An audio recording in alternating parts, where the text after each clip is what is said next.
बाली बहुचरार में देवी अंबिकार में,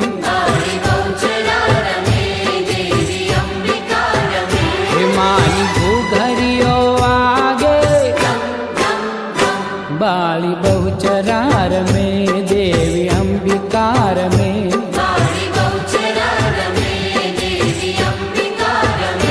मानी घूघरियो आगे बाली बहुचर